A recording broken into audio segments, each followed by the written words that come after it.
This episode of the Best Armies of Warhammer 40k is sponsored by The Standoff. More about them later on.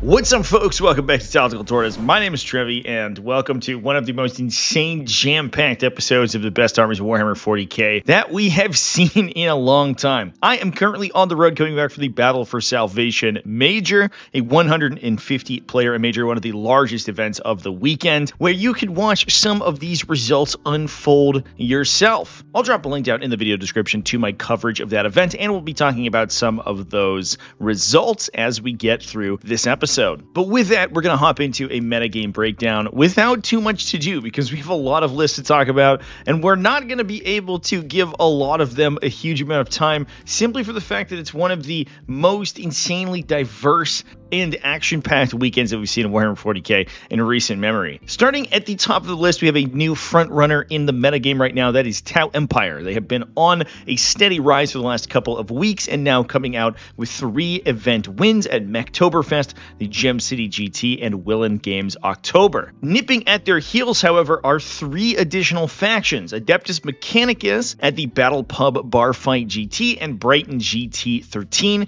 Necrons at Glasshammer GT and Grampian Gaming Guild GT, Orks at Hydra GT, as well as October GT at GG.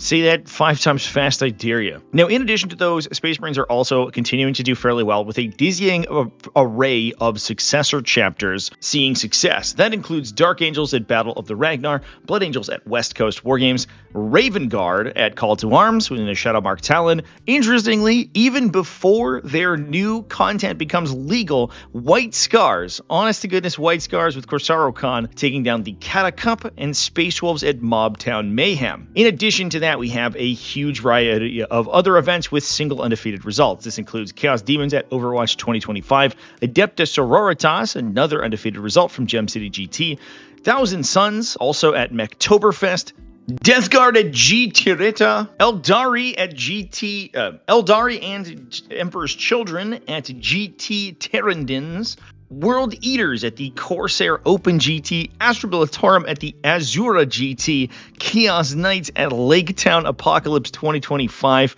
Grey Knights at the Pacific Northwest Warlords Fall GT, and last but certainly not least, both Tyranids and Leagues of Votann at Battle for Salvation 2025, the event that I live streamed. What an insane list of results and an incredible breadth of metagame. This is crazy. Let's dive in just after a word from our sponsor. This video is brought to you by The Standoff, a multi-gaming tournament that's featuring a large Warhammer 40k GT. The Standoff is one of the premier events for Warhammer 40k and other miniature games in New England, being held in Portland, Maine from November 22nd to 23rd. And in addition to the Warhammer 40k GT, featuring events from Kill Team, Marvel Crisis Protocol, and Age of Sigmar. I've been a longtime fan of The Standoff. It presents custom terrain for all its games in an extremely friendly environment, and it's just generally a good vibe. I'll be there live streaming the 40k event, so even if you can't catch it on the day, you'll be able to watch along, but obviously, we would all prefer to see you there in person. So I'll see you at The Standoff 2025 from November 22nd to 23rd in Portsmouth, Maine. Check out the links in the video description for more information and tickets.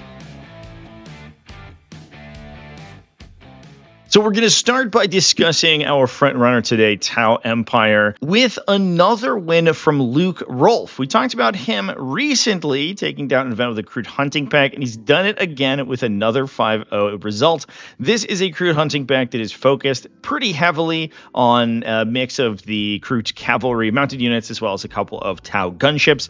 This includes a Flesh Shaper with Krutok Flock, 2 Lone Spears, a Trail Shaper with Nomadic Hunter, and a War Shaper with Root Carved Weapons. Following that up are 4 units of 10 Kroot Carnivores, as well as a big unit of 20 that we can respawn with the reinforcement strat, a Kroot Farstalker unit, 5 Kroot Hounds, a pair of Hammerhead gunships, both of those equipped with rail guns, 18 Krutox Rampagers, 3 units of 6. Following that up is 6 Krutox Riders, those split into 3 units of 2. A Stealth Battlesuit team to spot for the gunships, as well as a Vespid Stingwing unit for utility. A little bit of redeployment deployment. Enormous push of these very resilient, high-impact mounted units that's going to absolutely dominate the middle of the table, keeping your opponent honest with a little bit of shooting in the early game with those hammerhead gunships, and then swarming the board with shrewd carnivores in order to beat out your opponent on score. An incredibly classic variety of this aggressive scoring style of crit hunting pack. Now, with that, we'll move over to the Battle Pub Bar Fight GT. This one was taken down by Adeptus Mechanicus in a Halos Greed Battleclade, although we have been seeing some success from Skitarii Hunter cohort recently that are just using Belisarius Call backing up a number of guns like Scorpius Disintegrators or Iron Strider Ballistari to then back up the very scoring heavy Skitarii Hunter cohort infantry. In this case, we're doing it with Halos Greed Battleclade, which I think is also extremely consistent. This event was won by David Villarreal, who is running Belisarius Call, a Sidonian Scatros, a Manipulus with cognitive reinforcement, so double Doctrinas, and 2 Techno-Archaeologists to hold down the backline. We've got a Skitarii Ranger unit, a Skitarii Vanguard unit, 1 Scorpius Dune Rider to carry one of those things around in. We also do have 1 Sicarian Infiltrator and 1 Sicarian Ruststalker unit, 10 models in each of those, so we can dominate the middle of the table with the Infiltrators and potentially use the Ruststalkers coming out of the Scorpius Disintegrator for additional movement, pushing them way up the table with Advance and Charge from the Halos Greed detachment ability. We have 3 Iron Strider Ballistari, 2 units of that, a Cataphront Breacher team for the cognitive reinforcement, those guys with arc rifles and hydraulic claws, plus a Tyranids Skystalker unit, just 5 in that to act as a utility and disruption piece, a trio of Sidonian Dragoons with Taser Lances. Those guys alongside the Sicarian Infiltrators are amazing alongside the 5-up critical hit strat in Halos Greed Battleclade because they have sustained hits too. Now, moving on from that, we have Necrons. We're going to go to the Grampian Gaming Guild GT to talk about Joe Robertson in our undefeated Necron list. This is an interesting one that's focused a little bit on Necron warriors rather than more traditional things like Wraiths in order to hold down the middle of the table. We have Orican the Diviner, as well as a Psychomancer and a Translocation Shroud Overlord. Chrono Impedance Fields and the Translocation Shroud Overlord. He's going to likely be hanging around with in the vicinity of the Silent King to then be able to apply that buff to him or one of the other vehicles. Obviously, we have a Psychomancer with Demanding Leader to allow fallback and shoot alongside 20 Necron Warriors. Now, I don't know if the Psychomancer is necessarily going to be attaching to those Necron Warriors. It's likely we get Orican and the Translocation Overlord in there for the 4+ invulnerable save, as well as the additional movement you get from the Translocation Overlord. But the Psychomancer is oftentimes in a spot around the middle of the table where it's going to be trying to disrupt enemy control on objectives. We have a unit of Cryptothralls to attach to the Warrior unit, 2 units of Fide Flayed Ones for utility, a unit of Ophidian Destroyers also for utility, a unit of Locust Heavy Destroyers, those ones with Mimic Exterminators, so anti-infantry shooting on that end, plus individual and Mimic Exterminator Locust Heavy Destroyer, a single Canoptek Reanimator to help buff that big brick of Warriors when they regenerate at the end of the turn or naturally, getting that additional wounds count back, a Canoptek Spider to protect the vehicles, speaking of which we have a Ghost Arc to reanimate those guys, and 2 Doomsday Arcs as well. So pretty standard stuff from Star Shader Arsenal, with the caveat that we also have this Warrior brick, which is really interesting. Can also use the reactive move in response to shooting on the Warriors, which does make them kind of difficult to pick off in instances where your opponent does actually have the output to kill the entire unit outright. Now, with that, we're going to move on over to our last faction with multiple undefeateds, at least not including Space Marine chapters. We are going to be talking about Orks. We're going to go over to the Hydra GT for Peter Herbild, who went undefeated with a Warhorde. This has a bunch of more popular inclusions in it. It's 2 units of 20 Orc Boys. We have 2 big mechs in those units to give reroll to advance rolls, which allows you to get longer threat ranges on the WOG turn. One of them with Follow Me Lads for additional movement. He usually dual attaches with Gazgul Thraka into a boy squad to grant the entire unit that extra movement, plus a pair of war bosses. We have a single truck, 2 battle wagons, 1 Break a Boys unit, probably for one of those war bosses to hop into, 2 units of 10 flash kits. This is pretty common more recently just to clear out enemy utility units, because flash kits are very inexpensive for the amount of shooting you get out of them, especially against kind of mid to light infantry units, 2 Gretchen squads, as well as a commando unit. So we do have spawns for the war bosses to hop into. One's going to be jumping in with the second Big Mac into the boy squad, and then we have the other one's going to hang out with those Break a Boys for the additional accuracy on their very high impact weapons. Now we're going to start our odyssey through Space Marines, we're going to start with Dark Angels. Alan Percival, actually kind of an appropriate name for Dark Angels, I think, going undefeated at the Black Crow Gaming's Battle of the Ragnar. Alan was playing a Wrath of the Rock detachment. This included Azrael, a captain with ancient weapons for additional damage, a copy weapon lieutenant with tempered in battle, Lionel Johnson, as well as Samael, of all inclusions. We have a Assault Intercessor Jump Pack squad for utility, a single Ballistus Dreadnought, 2 units of 5 Deathwing Knights, an Infiltrator squad to hold down the backline, an Inner Circle Companion unit, likely for Azrael to hop into, an Outrider squad that's going to hang out with Samael for additional mobility, plus a Standard Scout squad for utility, and a Sternguard Veteran squad, which is most likely getting joined by the Captain. The Captain, again, gets wound rerolls targeting your Oath of Moment target, so he can get extra devastating damage in with his ancient weapons. Although, interestingly, we don't have a vehicle for them, so we're playing essentially 100% infantry Dark Angels, the classic style. Now, with that, we'll move over to Blood Angels. Martin Bramer Nielsen going undefeated at West Coast War Games with the faction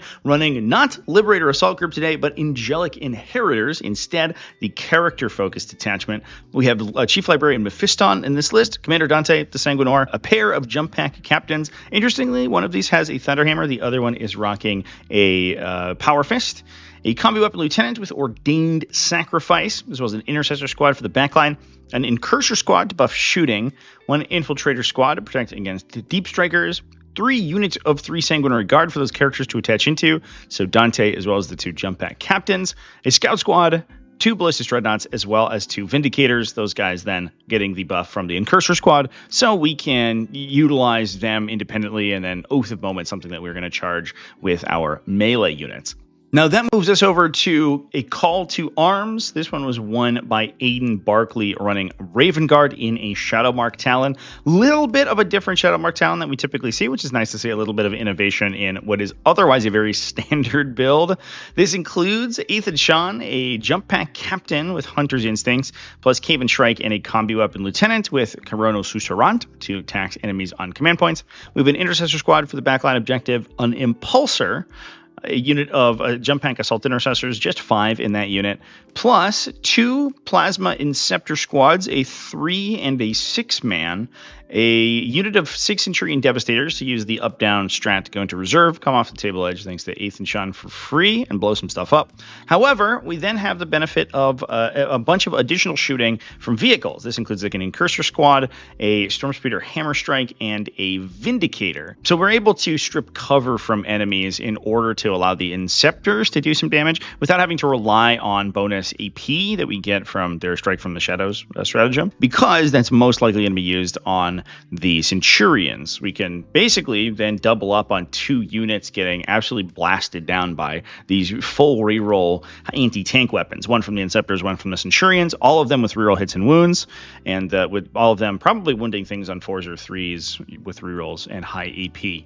We then have 2 units of Vanguard Veterans for the Jump Pack characters, one for Cave and Shrike and one for the Jump Pack Captain, all of those equipped with Inferno Pistols, so we can get a little bit of additional damage on the way in, again being buffed by those Incursors and potentially that Stormspeeder Hammer Strike, as well as their Oath of Moment buff.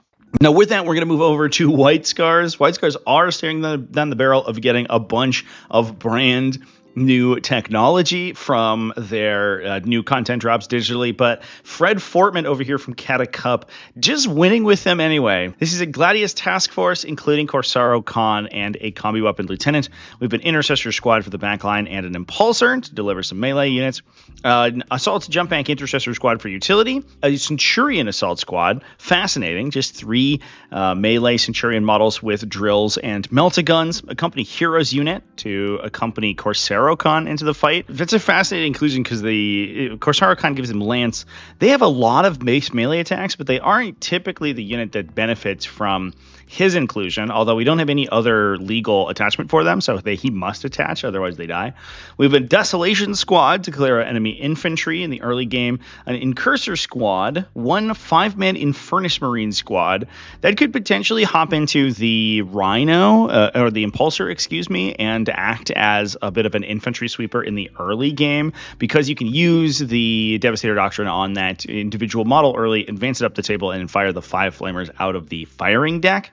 It doesn't list actually on the list what the top gun on the Impulsor is, but in some cases you can run the Twin Stubber in that case to act as additional infantry sweeping. They actually attack 22 times in that case, which gets kind of spooky, plus the 5d6 flamer shots when you're within 12 inches of an enemy's. We have 2 Invader HEVs for utility with multi-meltas, an Outrider squad, definitely filling the White Scars theme here, plus 2 Repulsor Executioners for some backline shooting. This list is insane.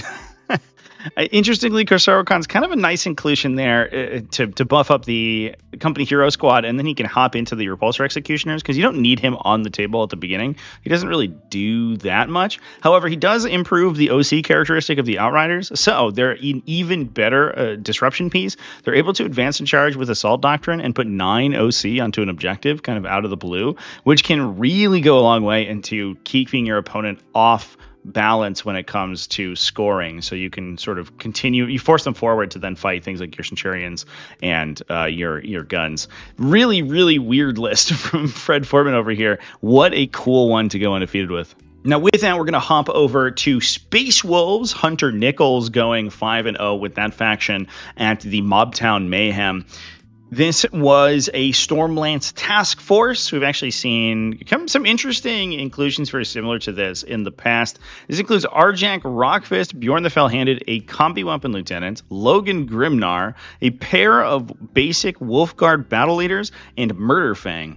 Murderfang gives nearby Wolfen a 4+ fight on death, as well as a baseline reroll advance and charge rolls. So his threat range is actually kind of consistent because you're able to both reroll essentially all 3 dice on his additional movement when you go to advance and charge. So you can get his pretty impressive 8 3 damage, sustained hits, 1 twin-linked melee attacks into the fray.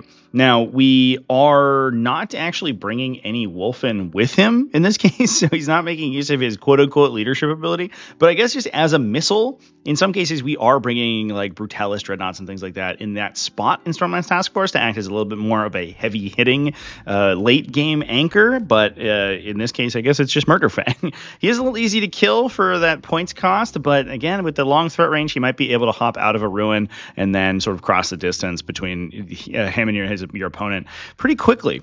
We have an Intercessor squad alongside a standard Infiltrator squad for backline objective holding, a Stormraven gunship. Oh, we're delivering him from a Stormraven because it can carry a Dreadnought. That's actually amazing. Plus, it's the Stormlance Task Force, so we can give the Stormraven -1 to be hit and wounded. So there's a lot of synergy in there already.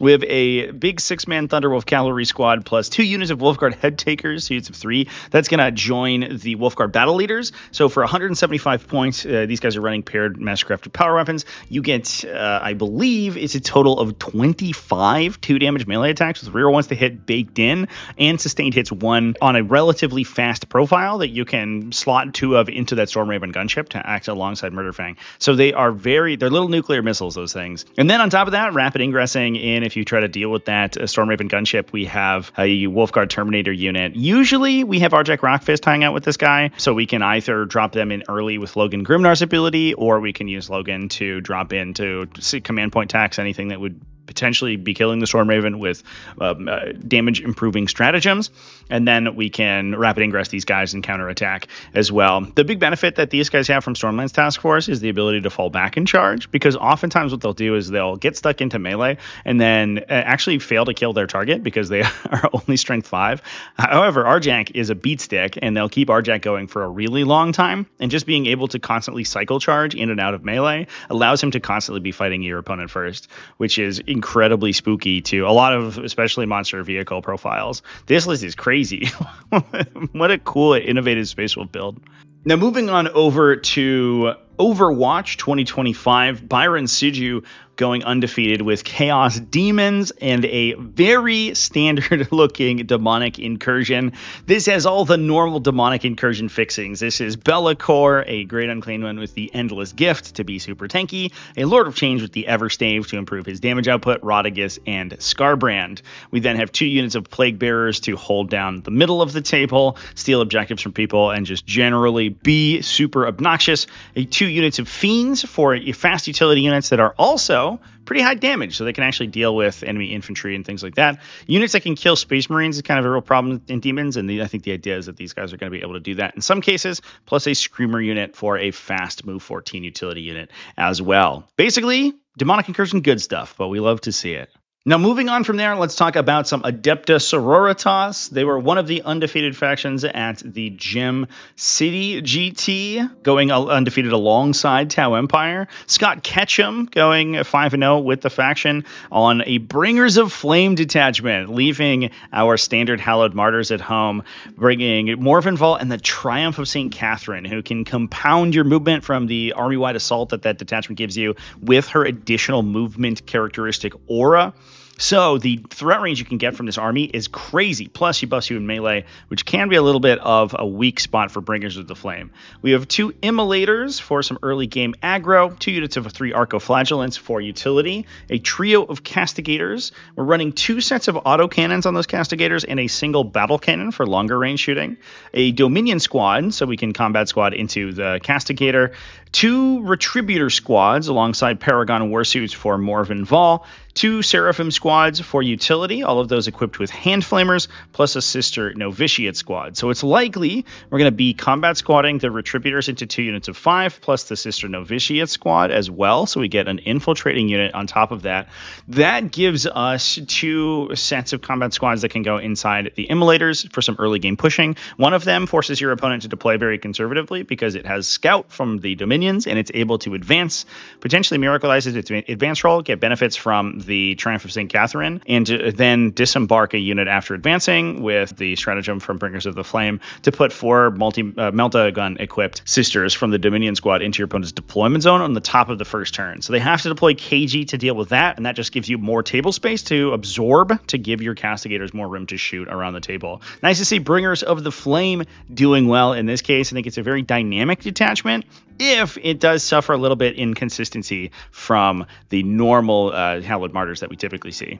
Now, moving over to the Mechtoberfest GT, Noah Neuendorfer went undefeated with Thousand Suns at this one, taking second place in the event. It went down to Tau because Tau went 5-0 with better tiebreakers, but this is also undefeated 5-0 on Thousand Suns in a Grand Coven. Now, this list is crazy, and it's cool to see all of the really interesting innovation that Thousand Suns have been doing. I keep talking about it basically every week, but it's because the faction was nerfed so heavily that they really have to find some new ways to play, and kudos to the Thousand Suns community for not giving up on the faction, which I think a lot of players have done or would have done, because they're really digging deep into this codex to try to find ways to get work out of it. And in this case, we're running Magus the Red, a Winged Demon Prince with Eldritch Vortex for so +1 damage, which affects both its melee attack as well as its ranged attack. It has a 9-shot gun, pushing it up to 2 damage, basically makes it a triple heavy bolter stapled to that guy that gets benefits when it uses its 6-inch deep strike ability. We have an Infernal Master with Lord of Forbidden Lore, as well as an Umbralific Crystal in a Sorcerer to up down in the early game. We have a pair of Rubric Marine squads to attach with the Infernal Master and the Sorcerer, a pair of Zangor units for utility, 1 Mutalith Vortex Beast, which gives a little bit of a bonus to our non-Magnus ritual cast, which is nice. Plus, you get that 1 sort of big long-range gunshot if you need it to keep your opponent honest in the early game. We have 2 Chaos Vindicators, and then we are taking over the middle of the table and ensuring that those Vindicators can maneuver up the battlefield with a trio of Sekitar robot units. These are the infiltrating stealth robots that have missile launchers, heavy warflamers, and warframe projectors that get free Overwatch as well. So they're very good at either holding territory in the middle of the table because they're very difficult to kill. You're not going to kill them with just some chainsword equipped Space Marines. You actually do need to dedicate some serious firepower to get rid of them. But then also those free Overwatch and heroic interventions allow you to keep those units honest. A lot of times you can just clip out, because they have 4 flamer profiles essentially plus their missile launchers. You're able to clip out smaller utility units that are trying to score on you early or screen your early movement on those Vindicators. So pretty cool to see. This is a very different style list. I'm surprised that the Secretary robots are seeing some play, but those power claws are also good on those guys in order to prevent them from getting locked into melee, because a lot of times what you can do is just engage them if they are equipped with their melta-guns. They don't have a good melee profile, so you just sort of lock them in melee and then take their objectives anyway. But with the power claws, they can actually punch their way out, force you to come forward to deal with them, and then kill you with the Vindicators from the back line. So pretty interesting list. Nice to see Thousand Sons doing some different stuff. Now, speaking of a list that is doing, I would say mostly the same, but maybe a little bit different. Kuro La Orden with the GT Tyranids took Aeldari and an Aspect host that event. A little different, but we do see some staples from Aspect host lists that we've seen more recently. This includes a Fusion Gun Autarch,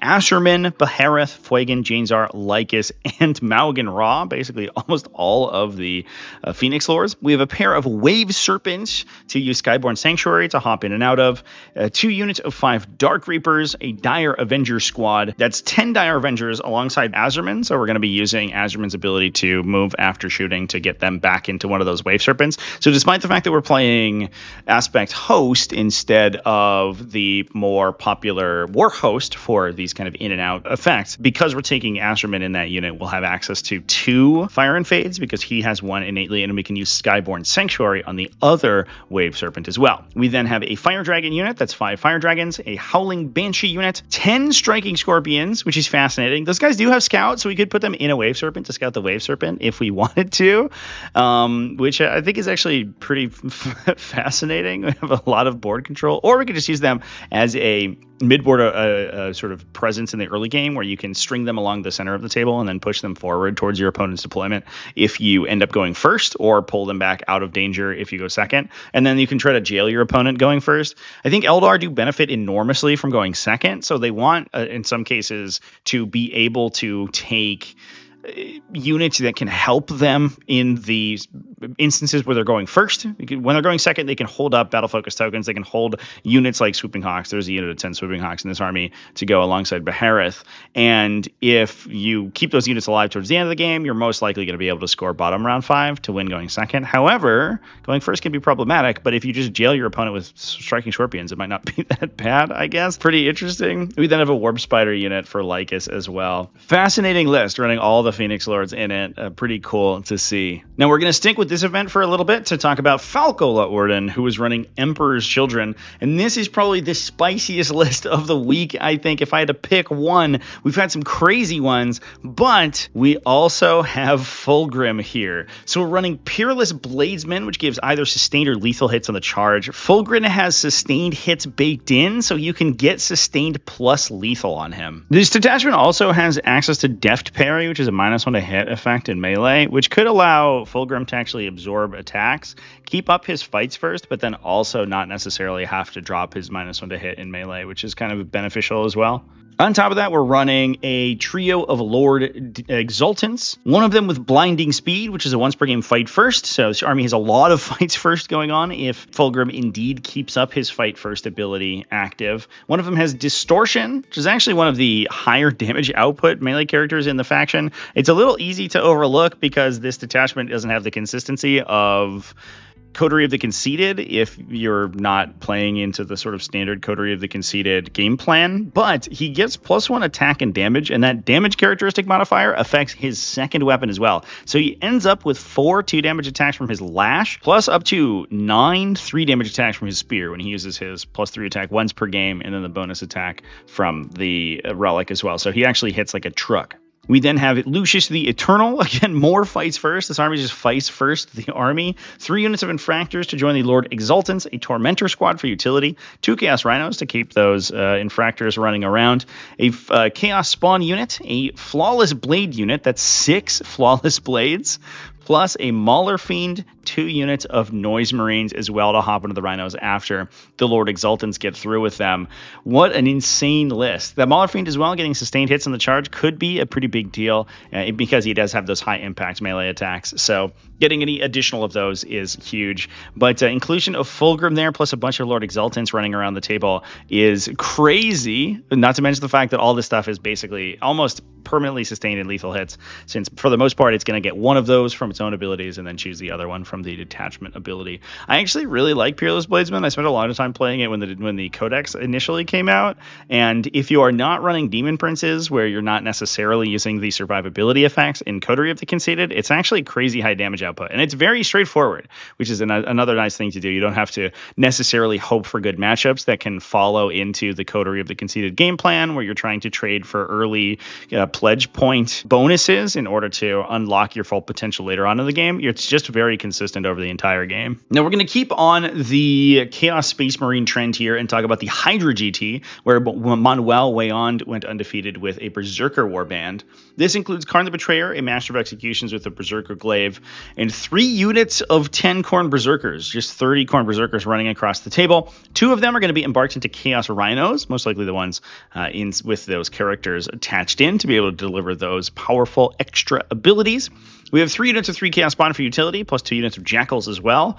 An Exalted 8-bound unit and an 8-bound unit. One of those is going to get the Slaughter Bound, most likely, probably the Exalted 8-bound for the bonus damage, plus a pair of Forge Fiends for shooting. This kind of looks like a pre-nerf World Eaters list, actually, with the Forge Fiends backing up the Berserker units, but obviously having all those Berserkers to benefit from the Berserker synergies inside Berserker Warband. Now we're going to stay with Chaos Space Marines for one more list as we talk about Death Guard from the G Tirita, Jorge Valiente going undefeated with that faction. And this being a Virulent Victorium, taking a bunch of relatively standard Virulent Victorium stuff. This is the detachment in Death Guard that gives you objectives secured, kind of the index variety. This includes a Demon Prince of Nurgle with Revolting Regeneration for Feel No Pain, a pair of Lords of Contagion, as well as a pair of Malignant Plague Casters. No additional attachments for those guys, so no extra fitted variant inclusions. We do have Mortarion as well as a Tallyman for command points, a Chaos Rhino, a unit of Chaos Bond for utility, a pair of Dash Route Terminators, a pair of Fetid Blow Drones with Blight Launchers, a pair of Myphitic Blight Haulers, and a Poxwalker unit.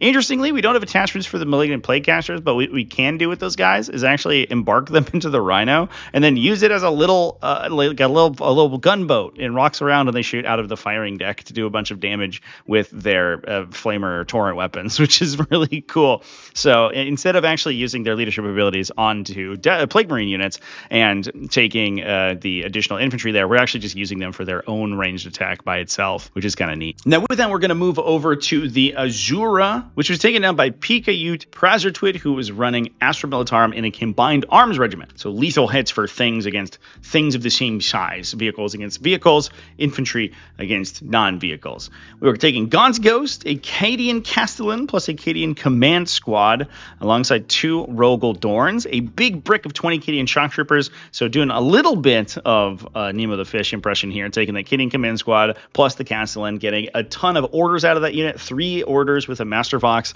the Command Squad then giving them cover, plus you can use the Castellan to give them either damage bonuses or survivability bonuses. So you have a huge brick of guys who are very difficult to take down. Those guys can all get sustained hits 1, fall back, and shoot. So they're sustained and lethal into most targets.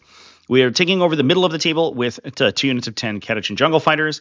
We also have 2 units of 10 Kazarkins for some additional scouts, Hellhounds to remove cover from enemies, a Rogel Dorn Battle Tank, 2 Scout Sentinels for rerolls, as well as 2 Toroxes. So we're able to push the mid board either with the Kazarkin or the Catachan Jungle Fighters inside the Toroxes, and then dominate the center of the table with a trio of Rogel Dorns, 2 commanders in the standard unit, plus the massive objective control characteristic from the 20 Cadian Shock Troopers, preventing enemies from really realistically being able to take your objectives from you. Now from there, we're going to move over to Lake Town Apocalypse, where Christos Vlachos went undefeated with Chaos Knights. This was an Infernal Lance, and it was a regular Infernal Lance Chaos Knight list that includes a trio of Knight Despoilers with Gatling Cannons, Rodigus being unlocked by a Nurgling squad, 2 Carnivores, and 2 War Dog Stalkers. We've talked about this list and why it's good many times in the past. I don't think I need to go into it very much because it's basically the standard Chaos Knights list at this time, but obviously it is pretty strong and it did take down the GT, so congratulations. Now, with that, we're going to move over to the Pacific Northwest Warlords Fall GT, which was won by Andrew Kisielewski, who was running a Warp Bane task force out of Grey Knights. This included Castellan Crow and a pair of Nemesis Dread Knight Grandmasters, both of those equipped with heavy side cannons and sublimators, plus their Fragstorm grenade launcher. We have 2 strike squads, 2 Razorbacks, an interceptor squad to hop in and out of the Razorbacks. You can also get Scout on one of those Razorbacks from the second strike squad, which gives you a lot of midboard presence if you're going first. It's kind of similar to the Aeldari we talked about earlier. Grey Knights love going second, but they kind of hate going first. So giving yourself a scouting transport that can kind of take an aggressive position in the middle of the table and give yourself a good place to threaten charges with an interceptor squad or objective secure objectives with a scout squad is a very nice way to offset the downside of going first with this faction. We then have 2 standard Nemesis Dread Knights and 3 Purifier squads, 1 10-man to go with Crow, as well as 2 5-mans. We do have side cannons on the 10 model Purifier squad as well, which is a little bit of a more recent evolution I've been seeing from Warp Bane task forces. Because the Purifiers get full hit and wound rerolls if they target enemies on objectives, the damage from the side cannons is actually pretty great, and without the necessity to go within 12 inches of their target because they don't need to get incinerator damage by shooting flamers at you, they can actually a lot of times pick off utility units and smaller things without having to expose themselves to enemy guns. They can just draw line of sight to a single model, put all of their guys within 18 to 24 inches of that model, and then blast it off the table, and then dodge enemy return fire shooting before teleporting to a new spot to do it again. So these guys actually end up playing a little bit of a longer game rather than the incinerator equipped variety, which usually just runs directly at the opponent and then hopes for the best. Now with that leaves us with just the 150 player Battle for Salvation, which I live streamed over the course of the weekend, which was won by Samuel Pope running Tyranids. Now unfortunately, I did not get Sam on the live stream this weekend, so we did not get to see exactly how this list works, but it's insane. And it's kind of a callback to a list that he's been playing in the past. This is an invasion fleet, so the standard kind of index variety detachment for Tyranids. It includes a Turvagon with adaptive biology, so that's a 5+ feel no pain that improves to a 4+ feel no pain once it starts taking damage. The Turvagon has a massive number of wounds, so this guy is very difficult to knock out before it adapts to that 4+ feel no pain. We then also have a Winged Hive Tyrant for some free strats and an absolute insane number of Termagants, 90 total Gants, including 4 units of 20 Termagants in a Hormigant squad. We have 3 units of 10 Gene Stealers to take over the middle of the table. That allows you to pressure your opponent, lock them into their own deployment zone, and prevent them from getting beads on you that can alpha strike your Termagants into oblivion. We then have a Biovore for utility, a trio of Exocrines to actually deal a little bit of damage, plus a pair of Neurolictors. Neurolictors there to give +1 to wound against battle-shocked enemies. The Termagants, importantly, are equipped with Spine Fists, so they have Twin Lance pistol attacks. If you do battle-shock enemies with Shadow in the Warp, the Termagants firing a ton of these pistol attacks into melee with +1 to wound is actually accrues a lot of damage. I think it's a surprising amount of damage that people aren't necessarily ready for from these units that are nominally just objective holders, but once they're actually stuck in and they all just start blasting at you, it's actually kind of a spooky amount of work that they can get done. We then have a Venom Thrope unit to hold down the back line there. Those guys are going to be granting stealth and cover to all the Termagant units as they string back to the Venom Thropes. So the idea here is that we can combo together the benefits of Endless Swarm, which will regenerate models back into your teaming mass units, the Termagants or the Hormigants.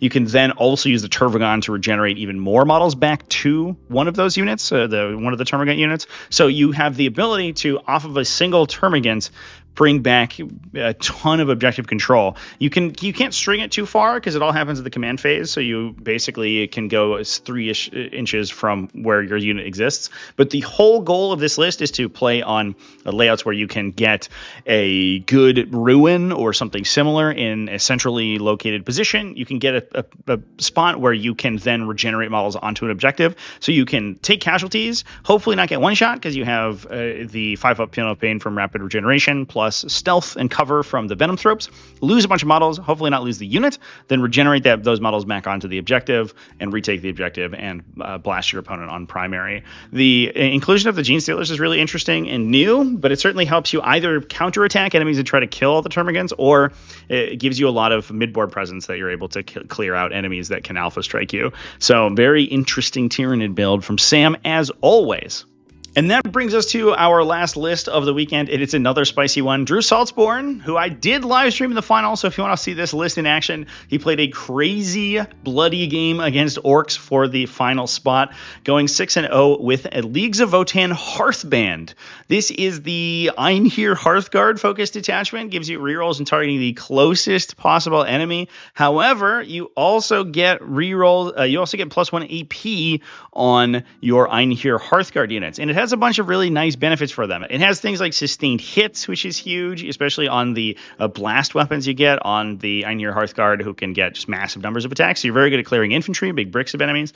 We have 2 Einhir champions. One of them is equipped with the Bastion Shield. This guy's going to attach into a unit of 10 Einhir Hearthguard. You can then pay yield points to increase the aura of the Bastion Shield to 18 inches. And any enemy unit within that 18-inch aura, when they are selected to shoot, if they select that unit as their target, they get -1 AP. So it's like an armor of contempt effects, but only if enemies are close to you, which is very interesting. So you want to rapid ingress these guys, do a spot where they can extend that aura to encompass enemies, and then you're firing into a unit of 2+ save guys with armor of contempt. Assuming that your opponent doesn't have overwhelming force, you can ensure that you're not going to lose the unit to that shot. We then have one with Iron Skein, which is just an additional bonus wounds. This guy can play a little bit more aggressively, and he's kind of difficult to take out in the early game. And then last but not least, we have Utho the Destined for free stratagems. We have a single Capricus Carrier to combat squad out a unit of Hernkin Jaegers to just give some utility. 3 units of 3 Brokir Thunderkin, plus 2 units of 5 Chthonian Berserks. A lot of times we have 3 Hecatid Land Fortresses in the list, so we're going to do the classic loadout of 3 Brokir Thunderkin plus 5 Chthonian Berserks in basically all of those, in at least 2 of those Hecatid Land Fortresses. We then have a big unit of 10 Einhir Hearthguard units to attach in to the Bastion Plate Carrier. 3 Hecatid Land Fortresses, all of those equipped with heavy Magna Rail Cannons, as I mentioned before, in addition to another unit of 5 Einhir Hearthguard to attach the second Einhir Champion. So we have another delivery system for that nice little sort of nuclear missile that is the Einhir Champions there. So a lot of times what this list is essentially trying to do is it has a little bit of skirmishing over the middle of the table, but it just wants to bully you with 3 land fortresses pushing up the center. And as soon as you try to go kill those, it's not only going to counterattack you with things like the Chthonian Berserks, and it's just generically strong infantry from Votann, but also you can then rapid ingress in with the Teleport Crest, the big unit of Hearthguard, and counterattack anything that's coming in to attack that. And it seems like that's largely what happened over the course of Drew's games, and that's what brought him to 6-0. Again, if you want a little bit of more insight on that list, you can watch the finals game out of Battle for Salvation. You can watch Drew play it, but also he had some thoughts about it at the end of the game there that he discussed with his opponent. So I will let him elucidate those in that VOD. Again, there's a link in the video description. And that is it for this episode of the Best Armies of Warhammer 40k. Thanks for watching all the way to the end of the video. Big thanks to the Standoff for sponsoring. Please go check out the link in the video description if you want a ticket to that event. It is going to be a good time, and I will be there, so I'm very excited. Remember to keep it classy, folks, and have happy wargaming.